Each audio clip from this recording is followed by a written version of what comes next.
ధ్యేయంగా ఉన్న శ్రీ నారా చంద్రబాబు నాయుడు గారు ప్రజాసేవే పరమార్థంగా పనిచేస్తున్నారు కనుక ఒక స్మార్ట్ ఆంధ్రప్రదేశ్, ఏదో అక్షర క్రమంలో ముందున్నాము మనం ఆంధ్రప్రదేశ్ అని చెప్పుకొని చంకలు గుద్దుకోవటం కాదు, ఒక స్మార్ట్నెస్ ఉండాలి.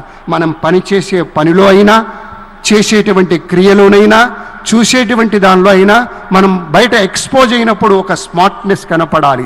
అటువంటి స్మార్ట్ ఆంధ్రప్రదేశ్ లక్ష్యంగా సంక్షేమంతో కూడినటువంటి సమగ్ర అభివృద్ధిని సాధించేందుకు సమానత్వం, సాధికారత, స్వావలంబన చాలా ఇంపార్టెంట్ పాయింట్లు. సమానత్వం, సాధికారత, స్వావలంబన అనేటువంటి మూల సూత్రాల మీద నడుస్తూ స్వచ్ఛంద సంకల్పంతో ముందడుగు వేస్తున్నాం. కాబట్టే ఇవాళ మరి అవిభక్త ఆంధ్రప్రదేశ్ రాష్ట్రం నుంచి విడిపడిపోయిన తర్వాత అప్పుడెప్పుడో మద్రాసు వాళ్ళతో కలిసి ఉన్నటువంటి ఆంధ్రప్రదేశ్ను ఊహించుకోండి, అది ఒకలాంటి జీవితం.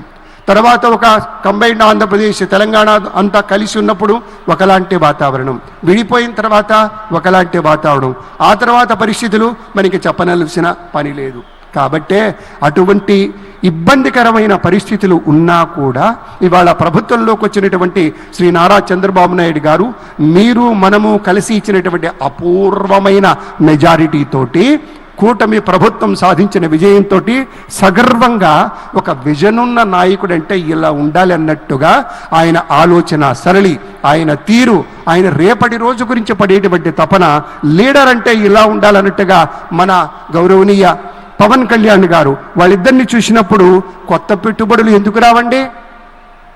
ఎవరిని అడిగితే కాదంటారండి? కొత్త ప్రాజెక్టులు ఎందుకు స్టార్ట్ కావు? తప్పనిసరిగా అవుతాయి. కాబట్టే ఇవాళ నరేంద్ర మోదీ గారు వస్తున్నారు. ఇక్కడ యువతకి కావలసిన ఉపాధి పెరుగుతుంది, ఇక్కడ ఉన్నటువంటి రైతులకి సంక్షేమ పథకాలు అందుతాయి, బడుగు బలహీన వర్గాలకి కావలసినటువంటి ఒక అండాదండ దొరుకుతుంది. తమదైనటువంటి ఒక ప్రత్యేకతతోటి జాతిని జాగృతం చేసేటువంటి ఒక ఆలోచనలున్న గౌరవనీయ ప్రధానమంత్రి శ్రీ నరేంద్ర మోదీ గారు ముఖ్య అతిథిగా వస్తున్నారంటే ఈ నూతన నవ్యాంధ్రప్రదేశ్లో ఎన్ని అద్భుతాలు చేయవచ్చు. అందులో మన భారత ప్రభుత్వం పక్షాన మనం ఏం చేయాలి? ఒక లీడర్ అంటే ఇలా కదా ఉండాల్సింది, ఒక విజన్ అంటే ఇలా కదా ఉండాల్సింది అనే ఆలోచన చేసి ఒక సానుకూల దృక్పథంతో తన పథకాన్ని, తమ పదాన్ని, వర్తమాన తరాన్ని గుబాళింపచేసేటువంటి ఒక మంచి మనస్సుతోటి మాట్లాడేందుకు రాబోతూ ఉన్నారు. నిజంగా చెప్తున్నానండి, గొప్పతనం అనేటువంటిది మన ఉన్నతత్వంలో సమున్నతతోటి, సంపన్నతతోటి రాదండి.